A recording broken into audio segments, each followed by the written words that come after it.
Lazarus es un concepto que se desarrolla y nace en el año 2004 con la intención de industrializar y acercar tecnologías muy complejas, muy privativas en ese momento, a través de la industrialización, a acercarlas al gran público, previendo la necesidad que existiría de servicios tecnológicos complejos a futuro. Se empezó con la parte de recuperación de datos, llegamos a ser el laboratorio de recuperación de datos con más volumen de Europa, llegando a dar cobertura a casi 14 millones de usuarios. Se ha ido integrando toda la parte de seguridad en torno a los ciclos de información, de la información contenida en los propios dispositivos, y actualmente una de las áreas que más crecen es precisamente el ciberriesgo, para garantizar la continuidad de negocio, y la parte de informática forense, porque se ha hecho absolutamente imprescindible poder analizar el contenido y la trayectoria histórica de la información y los hechos que representan en casi todos los entornos judiciales. Soy Manuel Huerta, soy el CEO y fundador de Lazarus Technology.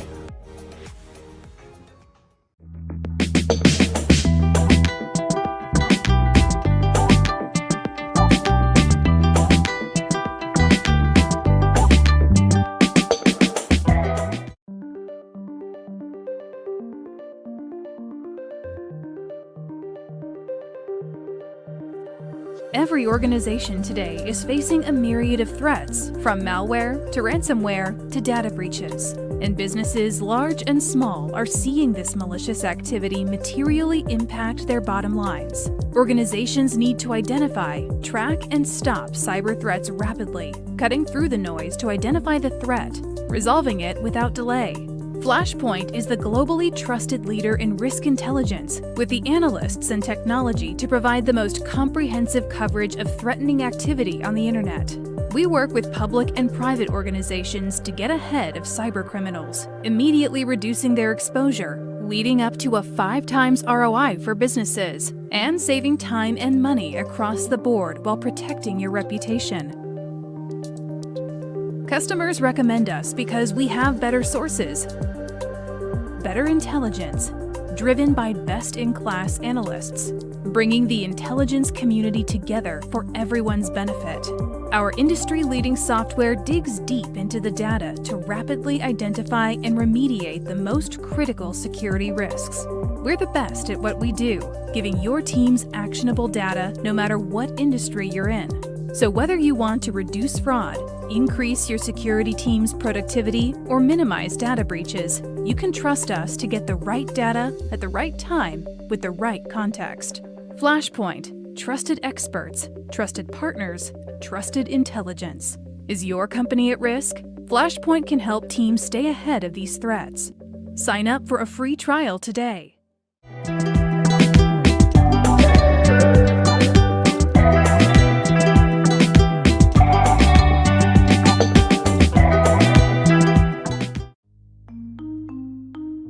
Bigu es una plataforma de ciberseguridad especializada en la detección proactiva de phishing, suplantación de identidad en redes sociales, exposición de datos y mucho, pero mucho más.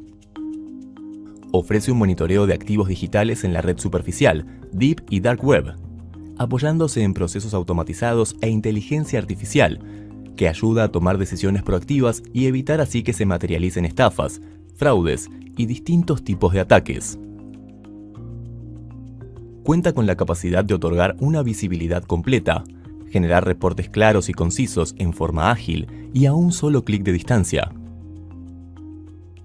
Brinda alertas personalizadas.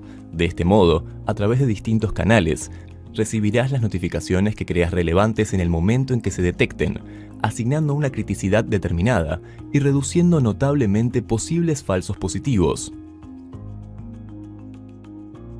Bigu te puede ayudar a detectar y evitar, entre otros, filtración de datos sensibles, phishing, suplantación en redes sociales, credenciales expuestas, brechas de seguridad, subdominios e IPs desatendidas y o vulnerables. Además, contamos con analistas especializados, los cuales podrán administrar la plataforma y llevar adelante las recomendaciones necesarias. Be proactive, be safe, be good.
Así que, dicho esto, voy a dar paso a la última de las ponentes que nos acompañan esta tarde en el primer día de congreso aquí en esta sala, Gemma Martínez. Un placer, muchísimas gracias por estar aquí acompañándonos, ¿vale?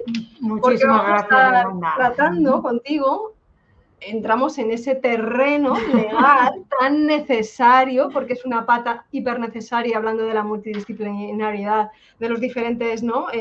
Protagonistas que participan en el mundo de la ciberseguridad, pues ponerle, ¿no?, a esos aspectos legales en las ciberamenazas que son tan necesarios para que podamos entender un poco cómo ocurre todo, ¿no? Porque siempre decimos, y me incluyo la primera cuando hablamos de la legislación, va 3 pasos por detrás de la tecnología y lo que ocurre.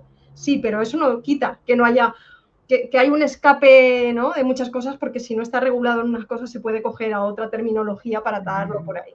Pero sí que es verdad que todo avanza y la legislación avanza. Así es que nadie como tú para que nos puedas poner ¿no?, en contexto en todo cómo avanza esto, y darte las gracias en nombre de la organización. Así es que voy a compartir, aquí tenemos ya preparada tu presentación y yo me retiro, ¿vale? Te dejo lista a ti misma, ¿vale? Y cualquier pregunta que llegue, pues luego al final te daré paso. Bienvenida, Gemma. Muchísimas gracias, Yolanda, muchísimas gracias por la presentación y, bueno, lo primero agradeceros. Es para mí un placer estar con vosotros en esta última charla de este primer día, ¿no?, en este segundo Congreso de Seguridad Digital y Ciberinteligencia.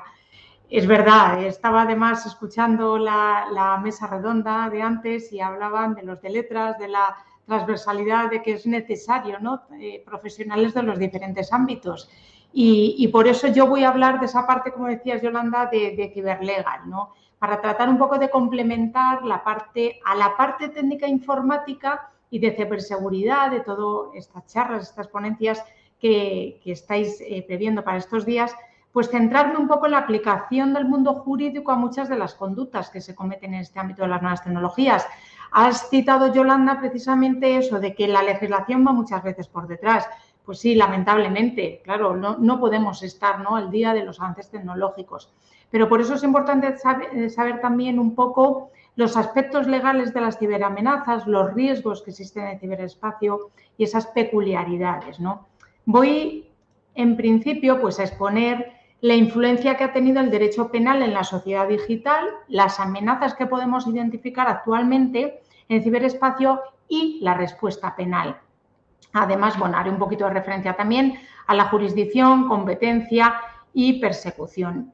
Y lo primero un poco que me asalta siempre la duda, porque, a ver, en congresos de este tipo, también cuando estuvimos en el Cyberwall, estamos interactuando pues mucha gente de diferentes ámbitos, ¿no? O sea, ámbitos técnicos informáticos, la parte técnica que cobra, pues en congresos como este, una parte pues un poquito más relevante, ¿no? También la parte de ciberinteligencia y la parte pues de los juristas, ¿no?, del ciberlegal, que parece que somos a veces unos bichos raros. Me decía el otro día un compañero de la parte de ingeniería informática que somos a veces unos bichos raros y que claro, pues que empezamos a hablar de artículos, ¿no?, o de preceptos penales.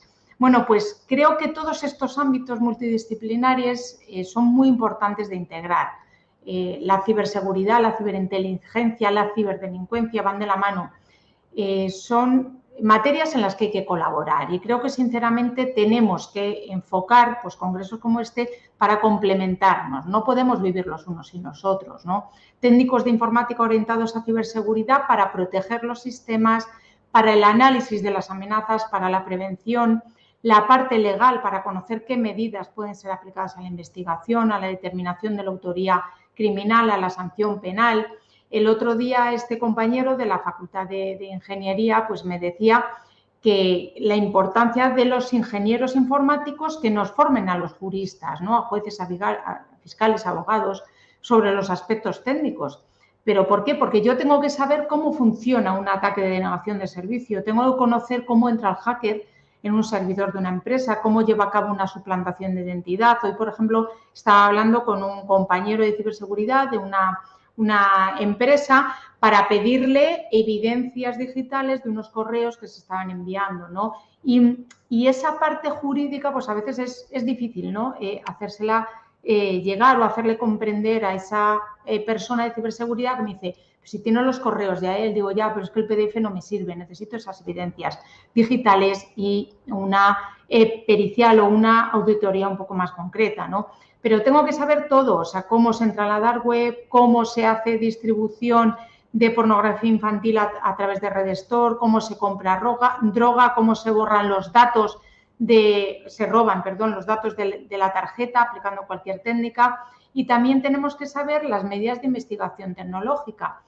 El otro día, pues preparando esta charla, me escribía paralelamente un compañero abogado que está, bueno, pues en el tema de la desaparecida, luego fallecida, ¿no?, que se encontró Esther López de Traspinedo, de Valladolid, y me hablaba de la importancia de la causa de las medidas digitales, ¿no?, que se han llevado a cabo, entre ellas, pues, por ejemplo, el conectarse a la red wifi para identificar dónde estaba el sospechoso, la llave electrónica del vehículo, del tiempo que estuvo en marcha del sospechoso, qué distancia recorrió, las contradicciones que existían, ¿no? Y, por tanto, pues es esencial para los juristas saber cómo se comete ese delito. Y creo que para los peritos informáticos, para los investigadores, para policía, antes estaba el inspector Casimiro Nevado, para un CISO de una empresa, pues tiene que conocer esos aspectos legales, ¿no? Porque cada vez son más necesarias, como digo, esas colaboraciones transversales. Nosotros en el máster universitario de ciberdelincuencia que coordino de UNIR, precisamente estamos empezando a colaborar con el máster de ciberseguridad, con el grado de ciberseguridad, con la parte informática. Por tanto, yo pues podría, un poco lo que pongo aquí, ¿no?, identificar por un lado ciberseguridad como una de esas patas, ¿no?, como seguridad cibernética, como la seguridad de la información que se aplica pues a todos los dispositivos informáticos, a las páginas web, al correo electrónico, a todas las aplicaciones, pero no solo de particulares, sino de estados, de organizaciones, de empresas, que entronca pues con la cibersociedad, con la ciberdefensa, con la ciberguerra, con el ciberespionaje, la ciberdelincuencia en general. Luego, por otro lado, tenemos la ciberinteligencia, ¿no?, entendida un poco pues en ese ámbito de los riesgos, las amenazas que hay en el ciberespacio y la Estrategia Nacional de Ciberseguridad, es decir, la ciberinteligencia como inteligencia aplicada al ciberespacio, que consiste en recopilar información, en analizarla, en detectar o identificar cuáles son las amenazas a los sistemas, a los estados, ¿no?, a la ciudadanía en particular. Es decir, poder anticiparse, como antes decíais también en la anterior mesa redonda. Y finalmente, la otra pata, a mi juicio, la ciberdelincuencia, con todos esos aspectos jurídicos. Es decir, identificamos cuál es la respuesta penal que existe a las ciberamenazas, a los ciberdelitos, las medidas de investigación en el ámbito procesal, ¿no?, y las peculiaridades criminológicas también que existen. Pero un poco, pues, haciendo memoria, pues yo siempre se lo digo a mis alumnos. Cuando yo empecé en el ámbito del derecho penal a ejercer como abogada, pues hace ya 25 años, claro, me parecía mentira que algún día pudiéramos estar hablando de delincuencia que no es clásica, de la de A mata B o A estafa a B, ¿no?, sino de algo que cambia totalmente, que cambia nuestros conocimientos, nuestra forma de pensar, la forma de cometer el delito, la forma de obtener las evidencias, etcétera. Por tanto, pues la influencia que ha tenido el derecho penal en la sociedad después de que vivimos en un mundo pues interconectado, con gran dependencia de las nuevas tecnologías a nivel mundial, pues es evidente, ¿no? Ha influido mucho en el derecho penal. Lo que pasa es que vamos siempre un pasito por detrás, los penalistas, ¿no? Gran parte de las relaciones personales, sociales, económicas, pues están influenciadas por las nuevas tecnologías.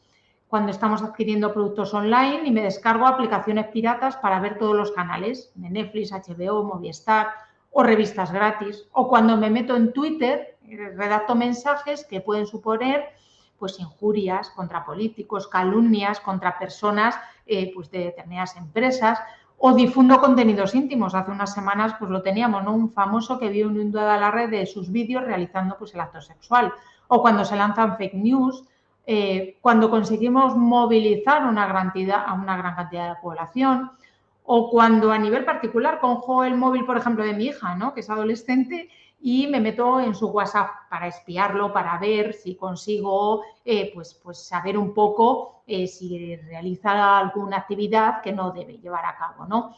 O, por ejemplo, la ciberviolencia de género. Rompo con mi pareja, no puedo soportarlo y estoy con mensajes amenazantes o acosadores, más de 60 mensajes en un mes, ¿no? Bueno, pues estos delitos pueden ser cometidos por cualquier ciudadano, ¿no? Pero también hay delitos de más complejidad técnica que suponen ya esos conocimientos especializados sobre los que estabais hablando, que llevamos en esta primera jornada. Ataques de denegación de servicio, bloqueos de sistemas, acceso ilícito a un servidor, enviar los phishing a cientos de personas, usar potencia de los ordenadores introduciendo previamente un virus para el minado de criptomonedas, ¿no? Bueno, pues en esta última década, de 2010 a 2020, ha existido un gran avance social, comunicativo, pero también delincuencial, ¿no? Desde los años 80 es verdad que ya se están produciendo estos grandes ataques en el ciberespacio. En el ámbito, pues, de la ciberdefensa, podríamos entender, por un lado, ciberdefensa, ¿no? Que existen una serie de riesgos y que los han existido, ¿no? Desde hace muchos años.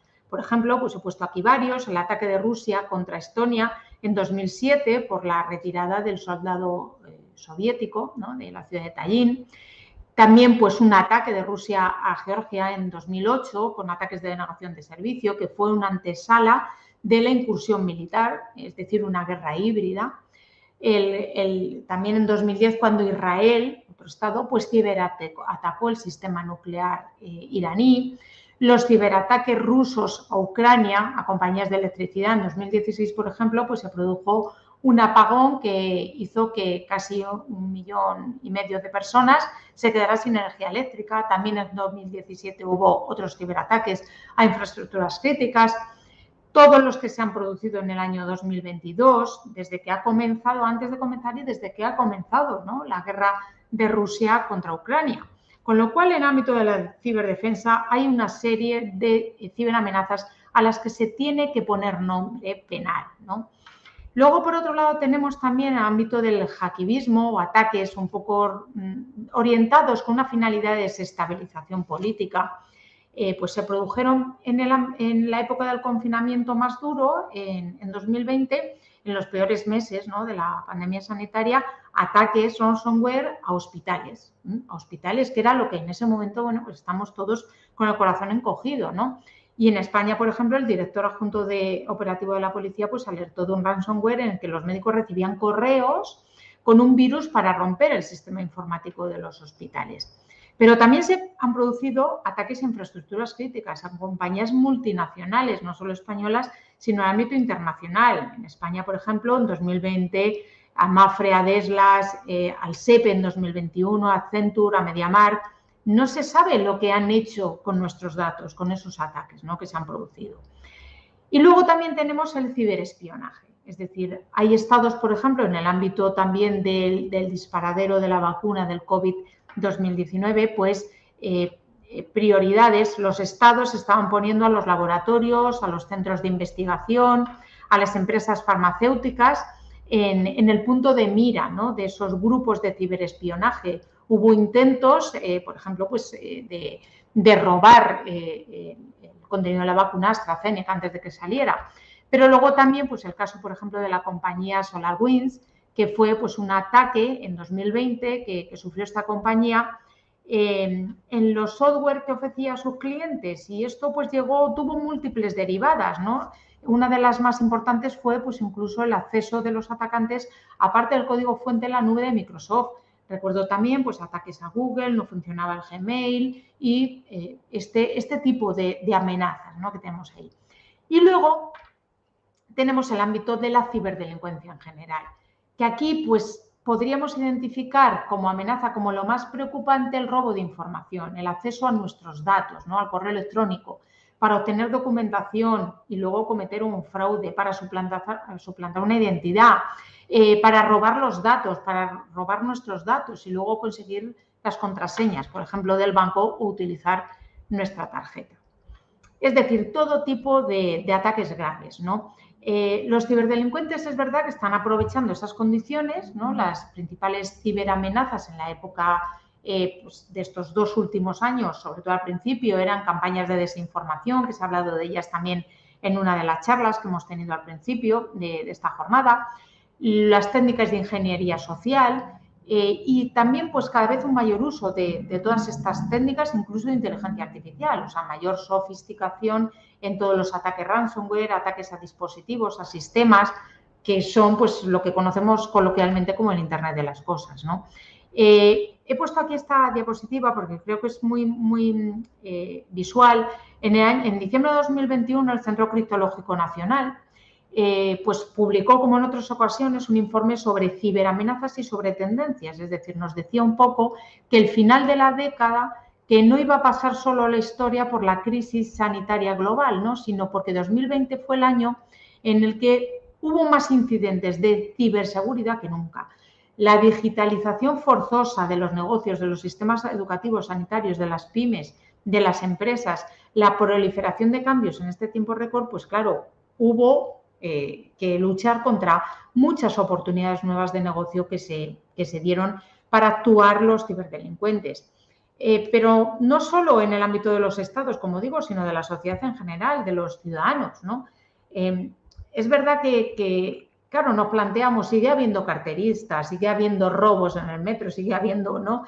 Pero yo me planteo si en algún momento todo esto irá bajando. Es decir, cualquiera que tenga ahora mismo conocimientos informáticos o sea un poquito espabilado para cometer fraudes online, se está desplazando ese ámbito delincuencial. Pero no solo como autor, sino como cooperador necesario, sin tener siquiera esos conocimientos, pero porque ahora el mulero, por ejemplo, ya no es solo el que utilizan los traficantes para llevar droga, es el que abre una cuenta del banco en el país donde está pues esa persona y el ciberdelincuente donde va a cometer el fraude cibernético. Las víctimas ingresan el dinero en esa cuenta, el fraude al CEO, ¿no? Y luego, pues ese mulero, esa persona que simplemente es un cooperador necesario a ese delito de estafa que se ha cometido, pues hace una transferencia al extranjero o lo invierte en bitcoins a nombre del autor del delito.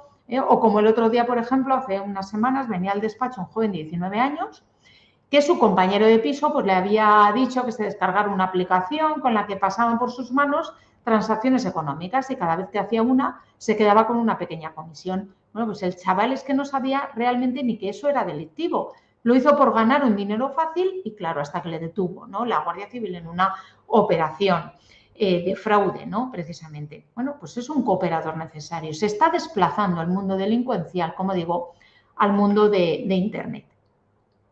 Pero en cuanto a las amenazas que podemos un poco pues, identificar actualmente, podemos diferenciar primero sobre amenazas híbridas, ¿no? Esas amenazas híbridas que son una combinación de las amenazas clásicas y de las nuevas tecnologías, orientadas sobre todo a desestabilizar nuestra forma de vida. La atribución, la identificación de estas conductas, de quién está detrás, pues es especialmente complicado. Estarían, pues por parte, se pueden producir esas amenazas híbridas de un país contra otro, ciberataques a infraestructuras críticas de los estados, operaciones de manipulación de información, elementos de presión económica que están detrás. Pero este tipo de acciones pues, pueden tener por objeto eso, como digo, la simple desestabilización o movilización de la opinión pública o desestabilización política de los países, ¿no? Y se realizan pues, a través de eso, de campañas de influencia por redes sociales, presión económica, o también pueden ir destinadas a conquistar territorios, ¿no? Como previo a esa incursión militar, como estamos viendo, por ejemplo, de Rusia contra Ucrania, ¿no? Y los actores pueden ser los propios estados, con esas claras intenciones de conquista políticas, o también pueden ser los propios hacktivistas, ¿no? Que actualmente, pues, es verdad que en los informes están en un sentido un poco de tendencia decreciente, porque no es tanto como hace años, pero todos ellos podrían ser autores del delito. El problema es la identificación y la persecución penal de cuando el actor es el propio Estado, ¿no? A quien acusamos y qué jurisdicción es la competente en ese momento, ¿no? Porque a día de hoy no tenemos un tribunal penal internacional, que se está un poco ya barajando esa idea para poder sancionar este tipo de conductas cuando estamos ante situaciones complejas en las que es un Estado contra otro el que ataca o amenaza en el ámbito del ciberespacio, ¿no? Los actores activos, por tanto, por un lado, autores, ¿no? Y actores pasivos, por otro, las víctimas. que es la propia sociedad democrática, los ciudadanos o el Estado en sí mismo considerado, ¿no? En la cumbre de la OTAN que acabamos de tener ahora en junio, en Madrid, en junio de este año, se reconoce precisamente la ciberseguridad como uno de los principales retos y se está exponiendo eso, que los actores malignos buscan interferir con nuestros servicios gubernamentales, extraer, robar inteligencia, robar propiedad intelectual e impedir nuestras actividades militares, y todo eso a través del ciberespacio. Pero no solo Rusia. Se habla de que las operaciones híbridas y cibernéticas maliciosas de China, su retórica de confrontación, de desinformación, que se dirige a los aliados, perjudican la seguridad de la alianza, ¿no? Guerra híbrida, amenazas híbridas, pero por otro lado también ciberterrorismo, no nos podemos olvidar de él. Es verdad que últimamente parece que no está muy en la cabeza de los países democráticos, pero sigue existiendo. El ciberterrorismo, aunque también tiende a desestabilizar políticamente a un Estado, pues tienen otra finalidad, una finalidad de cambios ideológicos, a través, pues bueno, de acciones que provoquen pánico en un estado final, ¿no?, de atentar en el mundo físico, pero a través del ciberespacio realizar esas tareas de captación, de adoctrinamiento, para tener células durmientes en los diferentes estados, ¿no?, pendientes de eso, de atentar, o simplemente para difundir la yihad, que es el mayor grupo, ¿no?, que nos encontramos, o para comunicarse entre las diferentes células yihadistas que están esparcidas por el mundo. Por eso también, en cierta forma, se podrían entender amenazas híbridas, porque primero actúo en el ciberespacio y luego en el mundo offline, ¿no?, con atentados terroristas. Y luego tendríamos como otra amenaza la ciberdelincuencia común. Y dentro de ella, pues las principales amenazas hoy en día las tenemos en el ámbito económico. Los fraudes. Según las últimas estadísticas, que no están los datos de 2021, de casi 300.000 ciberdelitos, sin contar con la cifra negra que no es denunciada, casi un 90% son fraudes informáticos. Por tanto, tenemos una amenaza muy importante en el ámbito económico, en el ámbito de los fraudes. Pero tampoco tenemos que desdeñar ni dejar atrás, ¿no?, esos otros ciberdelitos que afectan también profundamente a la sociedad, ¿no?, y a los ciudadanos de a pie. Ahora un poco, después de identificar las amenazas, voy a ver cuál es la respuesta penal, ¿no?, a todas estas ciberamenazas. Porque esa respuesta penal aún es limitada, lo decía Yolanda. La ciberdelincuencia tiene una serie de peculiaridades. Una de ellas, por ejemplo, es la tipicidad, otra de ellas es el anonimato, otra de ellas es la deslocalización. Nos podemos encontrar, debido al carácter supranacional, supraterritorial de Internet, que una misma conducta delictiva va a producir efectos en diferentes territorios, ¿no? Y a veces incluso se puede desarrollar de forma simultánea desde varios países. Bueno, pues un ataque a una infraestructura crítica o a una empresa, el ciberdelincuente está en un país, los efectos se despliegan en otro. Pues esta deslocalización pone de manifiesto el carácter transfronterizo de este tipo de delitos. Es una de las peculiaridades criminológicas, ¿no?, pero para ello necesitamos dos cosas. La primera, respuesta penal adecuada. Y por otro, desde un punto de vista criminológico, por el elevado impacto internacional y las especiales características que tiene este tipo de delincuencia, las estrategias preventivas tienen que ser supranacionales. Ahora mismo estamos con muchos compañeros que veo de Latinoamérica. Nosotros en el ámbito, por ejemplo, del máster, tengo muchos alumnos en los que hacemos una puesta en común de legislaciones. Los actuales procesos de globalización exigen que los diferentes estados luchemos juntos contra la ciberdelincuencia, pero no solo en el ámbito teórico o metodológico de comprender el fenómeno delictivo o de desarrollar mecanismos internacionales, sino detectar, actuar, medidas de investigación y reducir, ¿no?, ese impacto que pueda tener la ciberdelincuencia a un nivel supranacional. Todos los delitos para cometer ciberdelitos y las concretas actuaciones, pues los tenemos dependiendo de la regulación penal de cada país. Como digo, es que cada país tenemos una legislación diferente. En la Unión Europea tenemos, bueno, pues algo más armonizada, pero la normativa aún así no es la misma ni es la única. y, por tanto, una regulación uniforme es esencial en materia de lucha contra la ciberdelincuencia. Y aquí me refiero a cuál, pues al que ya conocéis todos, ¿no? El Convenio de Budapest, la Convención sobre Cibercriminalidad de Budapest del año 2001, que es la norma básica, la norma internacional, aunque sea una norma que emane del Consejo de Europa, es la que más impulso ha tenido el Consejo de Europa en toda esta materia de ciberdelincuencia con esa convención, ese Convenio de Budapest, y a través de la Dirección General de Derechos Humanos y Asuntos Jurídicos, ¿no? Promover políticas, proyectos de cooperación, de lucha contra el cibercrimen. No puede hablarse de ciberdelincuencia sin referirse de forma, aunque sea muy breve, a esta convención, ¿no? Y se llama precisamente eso porque se aprobó allí en el 2001 y ha tenido una incidencia enorme en la jurisdicción española y en jurisdicciones de muchos países, ¿no? El objetivo principal, que se establece además en el propio preámbulo, pues aplicar una política penal común para proteger a la sociedad, destinada a eso, a proteger a la sociedad contra el ciberdelito, ¿no?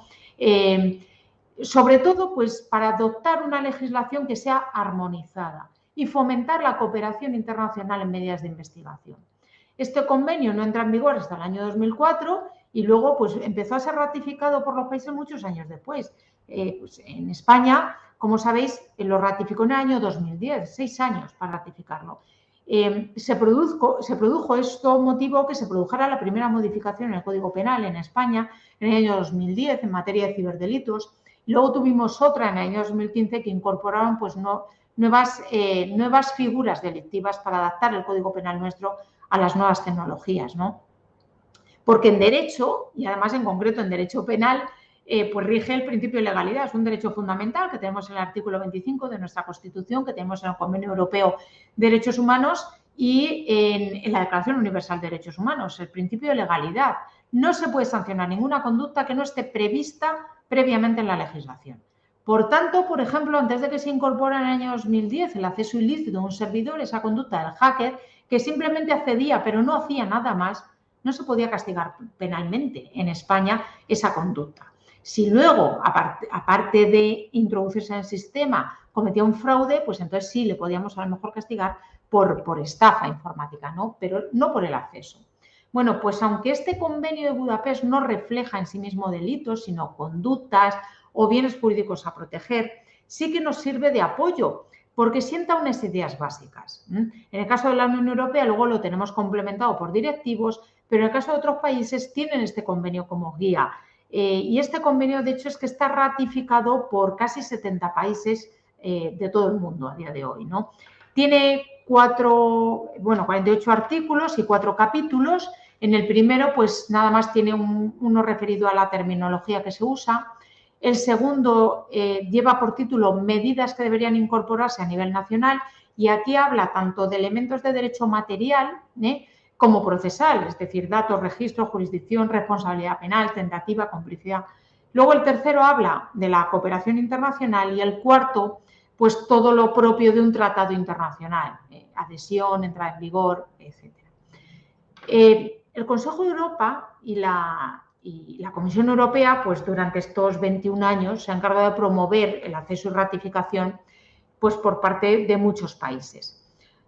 Hoy en día, como decía, más de 70 países, casi 70 países, pero países tan importantes como Estados Unidos, Japón, Israel, Canadá, Sudáfrica, algunos es verdad que con reservas, pero sobre todo en materia de soberanía, ¿no? De soberanía y de jurisdicción.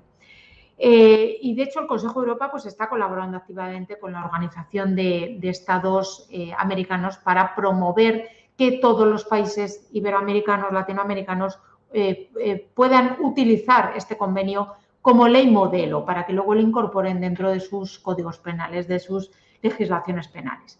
Aparte del convenio, tenemos un primer protocolo adicional sobre la convención que era referido pues, a actos de naturaleza racista y semófoba cometidos por medio de sistemas informáticos y luego un segundo protocolo que acaba de aprobarse en 2021 que está destinado a mejorar la cooperación internacional en el ámbito de las pruebas electrónicas, de las evidencias, de las medidas de investigación.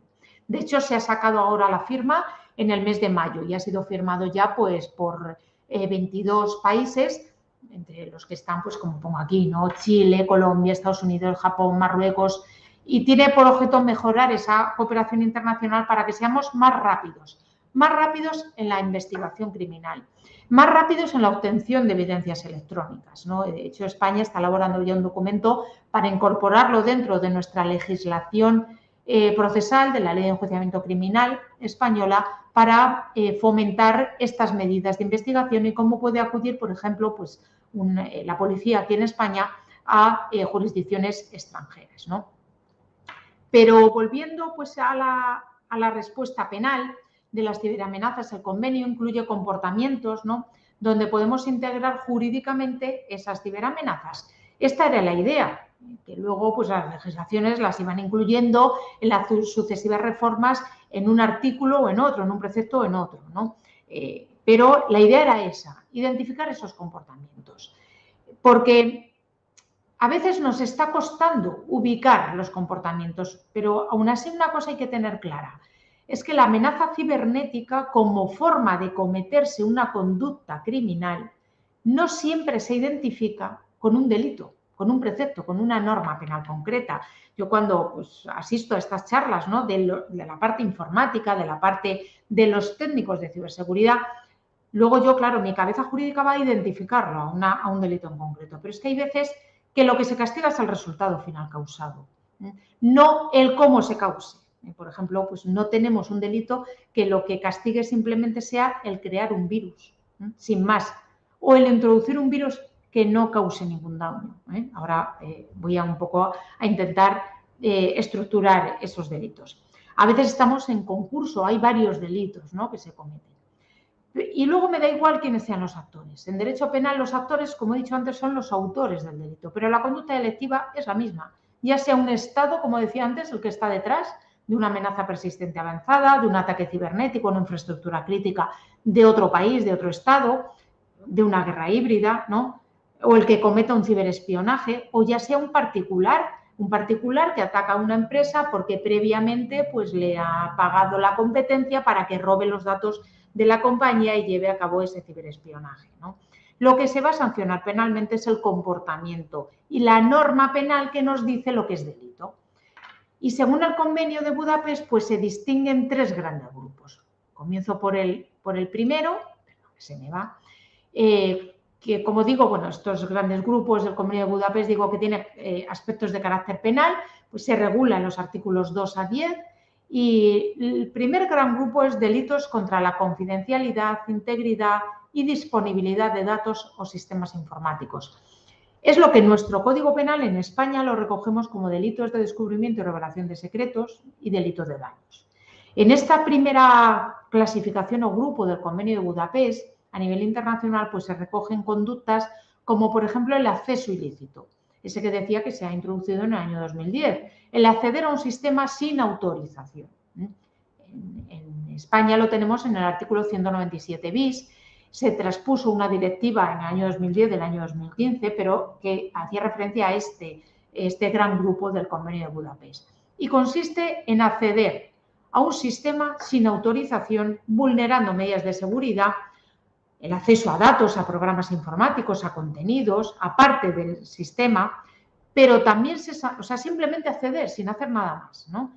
Pero también se sanciona a quien se mantenga en el mismo, es decir, quien haya entrado con autorización, pero se mantiene en el sistema cuando ya ha concluido el motivo o finalidad de esa autorización.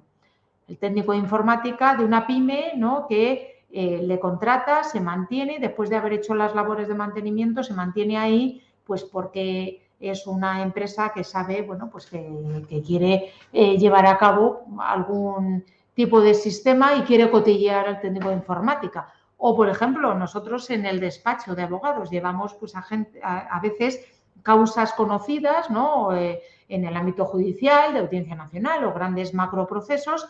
Claro, el técnico de informática que en ese momento se mete y empieza a investigar o a espiar el contenido de mis archivos, ¿no?, informáticos. También está, por tanto, castigado eso.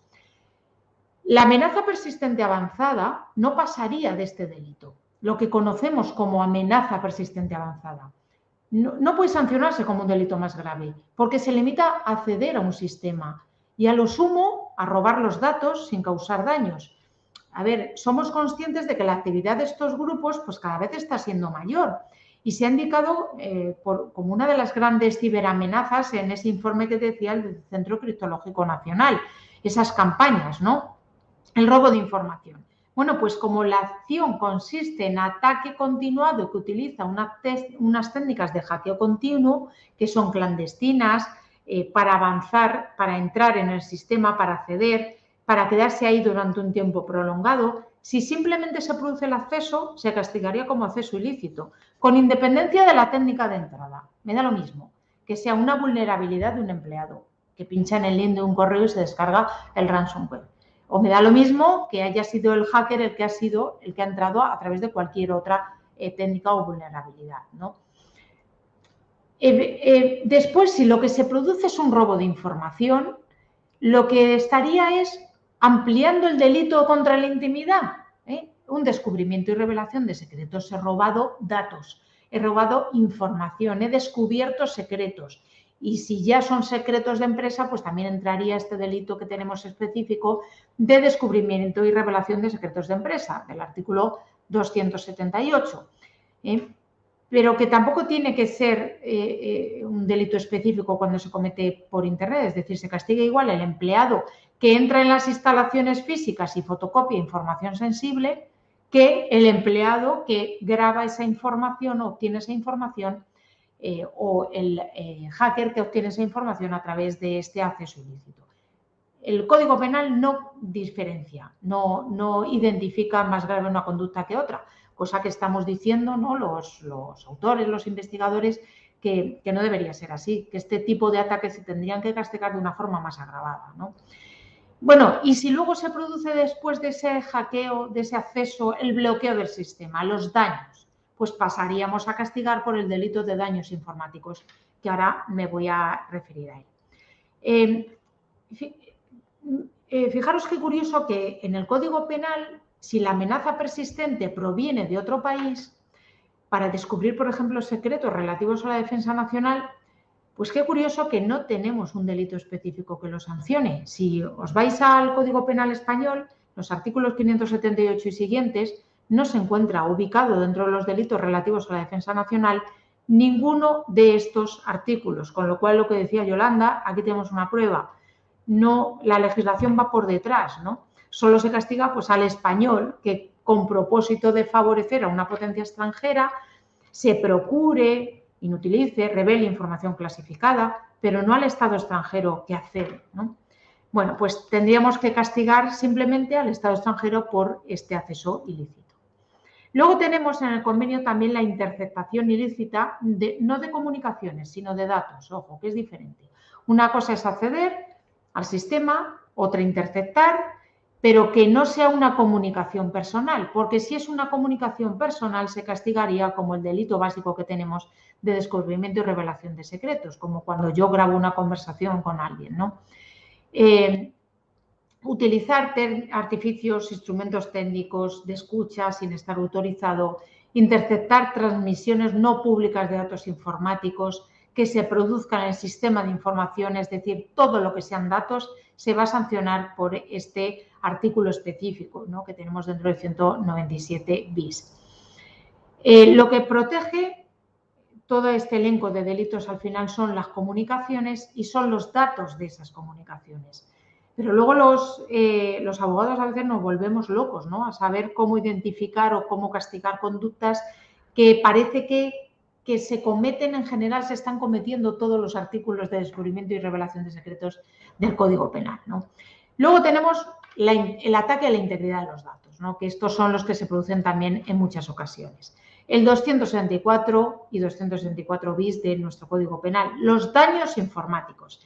El 264 viene del Convenio de Budapest, castiga al que por cualquier medio, sin autorización y de manera grave, borre, dañe, deteriore, altere, suprima, haga inaccesibles datos informáticos, programas informáticos, documentos electrónicos ajenos, cuando el resultado producido fuera grave. Es decir, conductas que exigen gravedad y exigen ajenidad. Es decir, los datos no tienen que ser propios, lógicamente, y además, ¿cómo acredito yo que sea grave?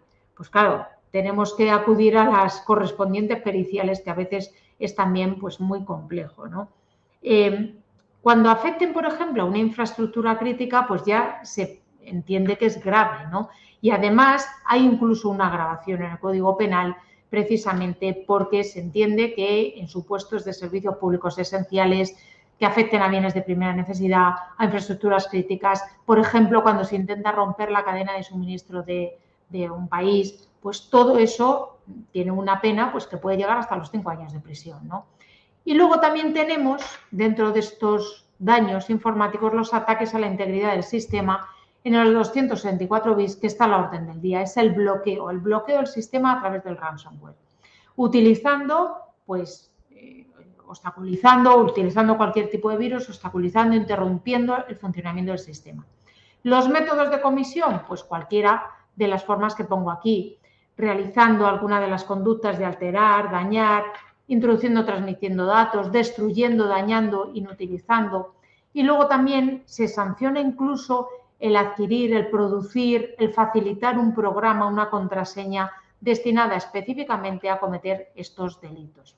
Aquí es donde se castigaría el ataque de denegación de servicio, ese que en el ámbito de la ciberseguridad pues tanto preocupa a empresas, ¿no? Cuando se bloquea la empresa, cuando se obstaculiza el funcionamiento, cuando exigen un pago de rescate para desbloquearla, ahí estaría en ese acceso ilícito, en esos daños informáticos. Y voy a algo más, porque aquí ya hay un aspecto económico. Cuando pido un importe para desbloquear esos daños, es una extorsión. Una extorsión del, bueno, está dentro de los delitos de fraude, en el artículo 243 del Código Penal, ¿vale?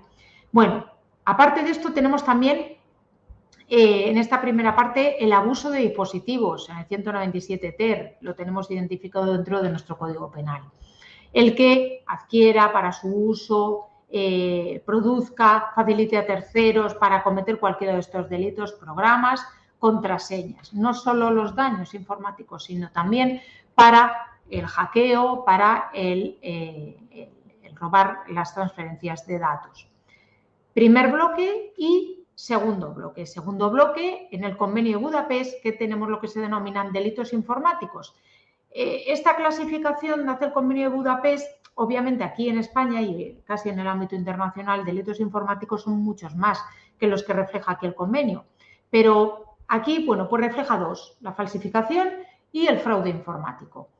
Falsificación porque nuestro derecho, por ejemplo, en el Código Penal español lo hemos incorporado en el delito de daños, es decir, alterar los correos electrónicos, falsificar la firma, falsedad de certificados, falsedad de programas informáticos, falsedad de documentos, todo eso estaría dentro de las falsedades documentales. No tenemos, y esto es otra de las muestras de que vamos por detrás, la legislación penal, no tenemos un delito específico de falsedad documental que sancione las falsedades informáticas. Nos tenemos que ir a los delitos de falsedad en papel de cuando empecé yo a ejercer, ¿no? Los delitos 390 y siguientes del Código Penal.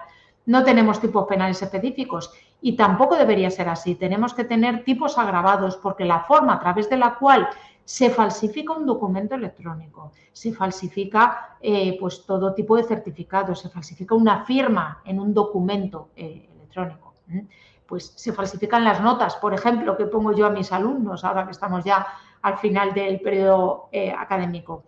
Tiene un plus añadido que no puede castigarse igual que cuando se falsifica una firma o hago un cortapega o en una fotocopiadora pongo encima o suplanto cualquier parte del documento, ¿no? Pero aparte de estas falsedades informáticas tenemos también falsedades personales. La suplantación de identidad en Internet para luego cometer cualquier otro delito, ¿no? También la suplantación de identidad es lo que nos encontramos en ese caso que decía antes, el fraude al CEO, el acceso ilícito al servidor, que lo que hace el hacker es crear una cuenta de correo falsa, suplantando de la identidad de un empleado, como si fuera él, envía un correo fraudulento al directivo para que haga una transferencia millonaria a otra empresa. O un cliente se le envía el correo falsificado para que pague en una cuenta distinta de la que tiene que pagar una factura. Cada vez vienen más casos de esos al despacho. Bueno, pues este delito, ¿cómo se castiga? Como suplantación de identidad que es usurpación de estado civil, un delito antiquísimo que está obsoleto y que tenemos que retorcer la norma penal, porque no está previsto para esos casos. Está previsto para el que iba y suplantaba la identidad ante el registro civil para hacerse pasar por otra persona viva. Bueno, pues ahora el que suplanta la identidad de estos correos o el que suplanta la identidad en una red social para conseguir alguna otra cuestión o incluso para injuriar o calumniar, tenemos que castigarlo retorciendo la norma penal, como digo, por este precepto. Y luego, en el Convenio de Budapest tenemos todo lo relativo al fraude informático. Las ciberestafas, los fraudes, todas las conductas que causan perjuicio patrimonial. En nuestro derecho está dentro de la estafa, pero hay un artículo específico que es la estafa informática, que está también ahora mismo pendiente de modificarse para armonizar una directiva europea para introducir todo lo relativo a las criptomonedas y al dinero no cash, ¿no? Al dinero no efectivo. Bueno, pues el delito de estafa básico, que es el de toda la vida, ¿no? Inducir error a otro para que realice un acto de disposición en perjuicio propio o de tercero, es como se sancionaría todas las técnicas de phishing o de skimming con los SMS fraudulentos que se meten en el hilo de los verdaderos, por ejemplo, de la entidad financiera, como señuelos para pagar a plazos un cargo de una tarjeta, o ese phishing que después de varias pantallas acudo a que estoy aceptando un cargo en mi tarjeta que tengo googleada. En realidad me están engañando a mí, están induciéndome a error a mí, soy yo el que comete ese fraude, ¿no? Porque estoy realizando una transferencia patrimonial por un engaño. Esto es la estafa básica, hasta el que se vale de manipulación informática o de artificios, que entonces es una estafa informática como tal, ¿no? El que por cualquier artificio informático pues consigue una transferencia no consentida de un activo patrimonial, la manipulación informática, que también está sancionado pues el fabricar programas que están específicamente destinados a la comisión de estas estafas, o luego el denominado carding, que es utilizar las tarjetas de crédito, débito, cheques de viaje, dice el tipo penal, para realizar cualquier tipo de operaciones o utilizar cualquiera de los datos que figuran en esas tarjetas, ¿no? Aquí todas las técnicas de ingeniería social que se consideran amenazas como tal no se sancionan realmente como tal o se sancionarían de una forma muy leve. O sea, el mero envío de un phishing, si se descubre, si no pica el particular al que le ha llegado, pues se quedaría en una mera tentativa de delito de estafa, que ni se va a denunciar. ¿Qué hacemos nosotros cuando lo recibimos? Sabemos o hemos pillado, ¿no?, al autor y no vamos a denunciar. Bueno, se quedaría a lo sumo en una mera tentativa de estafa, pero como además la cuantía sería inferior muchas veces a los 400 euros, nos quedaríamos en un delito leve, tentativa de un delito leve que no se sanciona siquiera, ¿no? Y luego, pues también dentro de la estafa, pues por ejemplo, tenemos, ¿no?, eso que está ahora tan de moda, de la bandeja de entrada, te dicen que han robado tus datos, que los van a publicar como no pagues una cantidad, pero en realidad no es así, es un mero engaño, ¿no? Es un señuelo, ¿no?, un engaño, y tú lo que haces es pagar por miedo.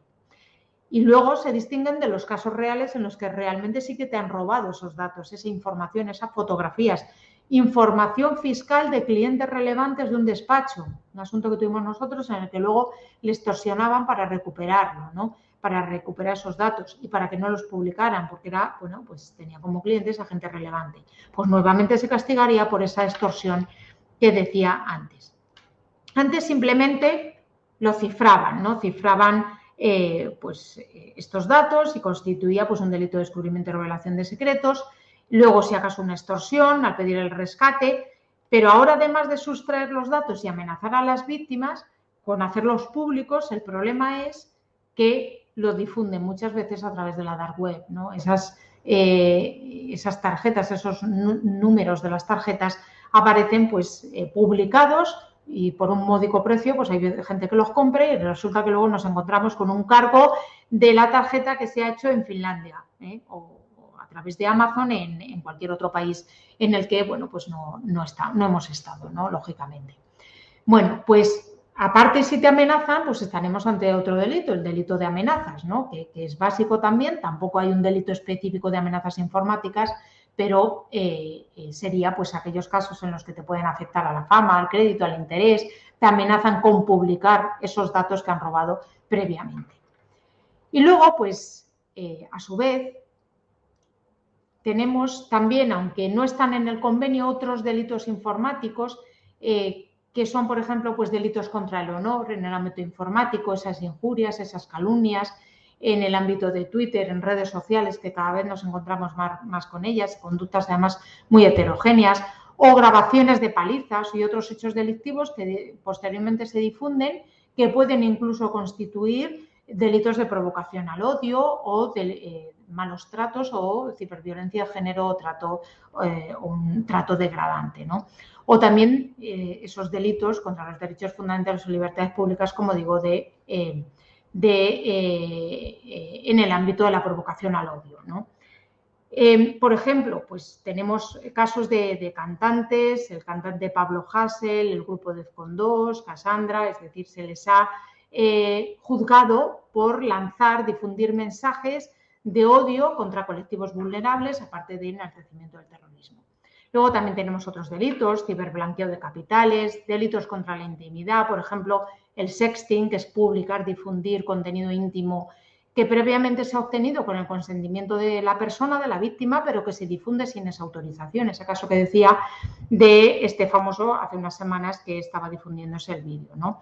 Luego delitos contra la libertad también tenemos, el ciberbullying, las amenazas, el acoso, el bullying como tal, pero llevado, ¿no?, al ámbito de Internet, de las redes sociales, el acoso, las amenazas, la ciberviolencia de género, el ciberterrorismo, en el que aquí, bueno, pues tenemos esos actos que he dicho antes de enaltecimiento, de autoadoctrinamiento, de adoctrinamiento como tal. Y luego un último grupo, pues el convenio denomina pues delitos por el contenido, donde se regulan pues esos delitos de pornografía infantil, infracciones contra la propiedad intelectual y todo lo relativo a los delitos contra la libertad e indemnidad sexuales. Aquí, nuevamente en el Código Penal, tenemos también delitos específicos para proteger a los menores. Hemos tenido además una reforma en 2021 que protegía al menor en el ámbito de las redes sociales. Por ejemplo, contenidos dirigidos a los menores, dirigidos a que se autolesionaran o para suicidarse, pues tenemos con una reforma del Código Penal, como digo, de la Ley de Protección de la Infancia, que ya se sanciona esa publicación de esos contenidos, adelantando un poco la barrera de protección penal para evitar, ¿no?, un poco para prevenir esos resultados finales que nos encontramos. Y luego en el ámbito de la propiedad intelectual, pues también el convenio lo que deja es a cada país un poco la decisión de que cada Estado decida qué castiga, ¿no? Si simplemente que sea infracción administrativa o en materia penal. Aquí en España, por ejemplo, la tenemos siempre que se lleve a cabo los delitos contra la propiedad intelectual, la piratería en Internet, con el propósito de obtener un beneficio económico. Bueno, y no me queda mucho tiempo, pero finalmente un poco el tema de la jurisdicción. Los problemas que nos encontramos con las jurisdicciones en muchos países. Países además con los que no hay colaboración, ¿no? Precisamente los ciberdelincuentes saben dónde pueden ir, ¿no? Se van allí para cometer los delitos y para que sea imposible la condena. No hay convenios de extradición, no hay colaboración ni cooperación en materia de investigación y en el ámbito procesal nos encontramos muchas dificultades, ¿no?, en este ámbito para llegar a poder acreditar los delitos, investigarlos y ya detener al culpable. Y bueno, pongo aquí unas ideas un poco para pensar, ¿no? En un primer momento me planteo pues cuál es la dimensión real del problema de la ciberdelincuencia. Es decir, tenemos un poco que repensar o pensar qué papel tienen los agentes estados en la comisión de delitos y cómo pueden evitarse con lo que estamos viendo que se produce, ¿no? También tenemos que darnos cuenta de lo que queremos proteger, cuál es el bien jurídico en el marco de los instrumentos internacionales. ¿Habría que crear tipos específicos, adelantando todavía más la barrera de protección? ¿Crear un virus informático tendría que ser delito, sin más, ¿no?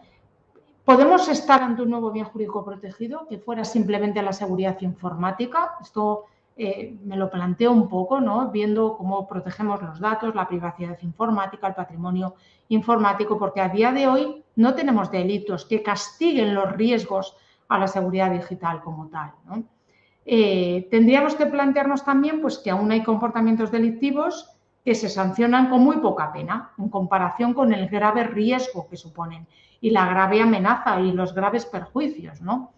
Y luego, finalmente, pues solucionar el problema de persecución penal.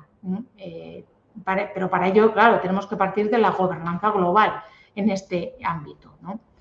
Bueno, pues nada más y espero que os haya resultado interesante y nada, a disposición para cualquier cuestión.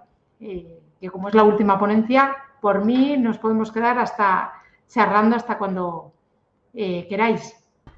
Hasta mañana que tenemos que retomar la segunda jornada, vamos a hacer, ¿no?, un extensivo en ese sentido y vamos sin ningún problema. Bueno, has hecho un repaso súper exhaustivo, Gemma, de todo, exponiendo todo lo que avanzábamos antes, ¿no? Es que se alega eso de que la legislación va por detrás. Claro. Va por detrás, porque como has señalado, la deslocalización de los ciberdelitos, ¿no?, hace que se tenga que trabajar, ya no son las barreras físicas en un país en actuar, son legislaciones diferentes, en algunas chocan, en unos están regulados, en otros no. Siempre es verdad que se van a acoger ¿no?, dentro de la regulación del Código Penal a cosas que puedan estar, como tú dices, pues ya está un poco como caduco o lo que sea. Claro. Pero se acogen un poco a eso, de verdad que sí.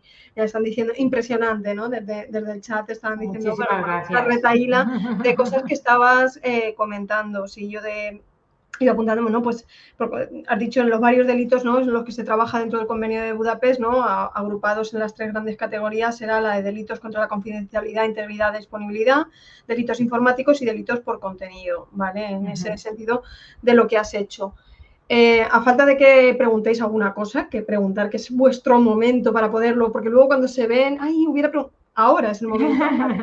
Yo sí que, dentro de todo el repaso que sí que has hecho, bueno, pues por todas las cosas me quedaré en el de delitos por contenido, ¿no?, en el que atentaban contra la libertad y has hecho una puntualización que es dentro de la ley de protección del menor, ¿no?, cuando entró en vigor el año pasado.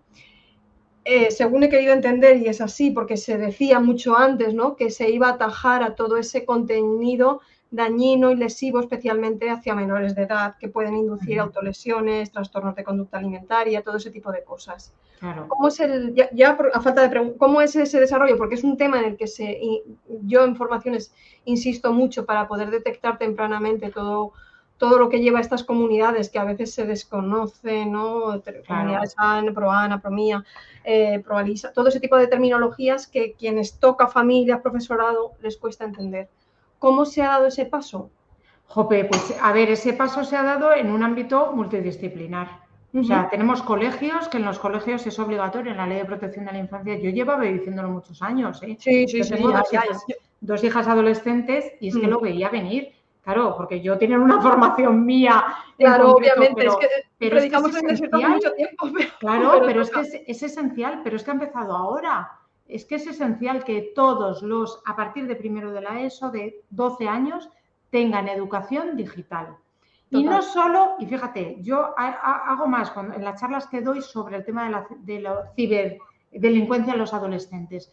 No solo como víctimas, sino como autores. Hombre, hay que incidir mucho en ese papel para poder prevenir el delito. Claro, porque a partir de los 14 años tienen responsabilidad penal del menor. Entonces nos encontramos con difusión, lo que he dicho, el sexting, la difusión de imágenes. Totalmente. De la pareja, claro, es súper importante. Entonces, hace mucho tiempo, la problemática que conlleva, porque efectivamente. Es cierto desde la perspectiva, sentirte víctima de un ciberdelito, antes con Casimiro lo mencionaba, ¿no? De esa sensación de que te roban 20 euros en la calle y vas y lo denuncias y te estafan en internet, igual te lo piensas, lo desconoces o te da vergüenza.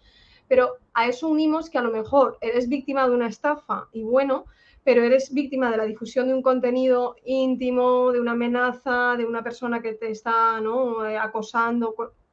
Y la carga psicológica es brutal. Y no se condena, o sea, los tipos penales no condenan la victimización que existe.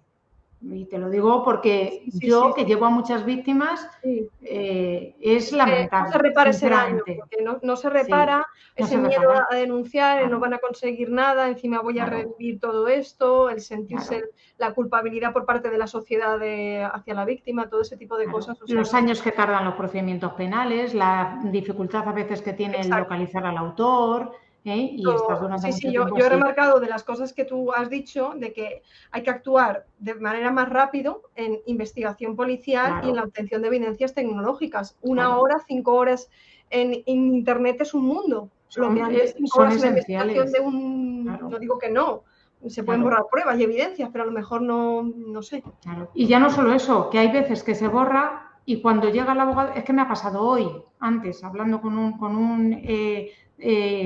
CISO de una empresa. Cuando le he dicho lo de los correos, me dice, es que me dijeron que borrara todos los correos. Claro, Digo, es evidente. fenomenal, Has hecho lo fenomenal. mejor. La prueba la Digo, ¿y borras. ahora qué hago con eso? Me voy con los PDFs al Claro. juzgado, que me los van a Eso es como impugnar. ¿para qué hemos visto tantas películas que se hace, no? Se coge lejía y se, ¿no? En la huella Claro, del crimen las para... huellas del crimen, exactamente, Ya, sí, no, sí, pues pero que igual. lo haga la propia empresa y que Claro, lo haga. A veces, pues es que, ¿quién te ha dicho eso? Que lo hicieras. No, es que claro, me dijeron, digo ya, pues haberlo consultado antes, porque sí, ahora sí, a ver sí. qué hacemos. Pero digo, ¿no Nada, hay forma? Pues no, digo, pues nada, pues a ver, nada. intentaremos colarlo. Pero bueno, contestando a tu pregunta, ámbito de escolar. Delitos de... Sí. Luego, modificación de Código Penal, que lo tenemos ya se han introducido, ¿no?, esas modificaciones, y luego la obligación que tienen los prestadores de servicios de tomar nota de todos esos contenidos para eliminarlos. Sí, porque Claro, contenidos de estos hay que era posteriori, y como siempre se dice, ¿no? O sea, si se ven, hay que claro. incidir en ello, hay que Denunciarlos y reportarlos, hay que claro, hacer todo, claro. aunque a lo mejor no es causa-efecto que tú reportes y haya una orden para el borrado, y porque aparecen como champiñones, ¿no? Quitado uno, Claro, pero si ahora se persigue mucho más, que es en lo que se insistía, exactamente. ya no Claro. es que se haya causado el daño y se evidencie que se ha causado el daño a raíz de esa publicación, sino preventivamente que esa Prevenir. publicación pueda dañar a personas. Exactamente, O sea claro. que ya, Claro. ya entra en la regulación, porque sí, es esa figura que se exige en los centros escolares, ¿no? Para la Claro. convivencia, todo ese tipo de cosas, pero acompañado de la legislación en que iban a meter más mano dura, pero voy a Claro. certificarme que sí que Pues mira, sí, se ha metido ya, pero se tiene que meter mucho más. Sí, O sea, sí, por no, ejemplo, claro. el tema que es muy discutido, que hay autores que consideran que sí que está incluido y no, el reenvío.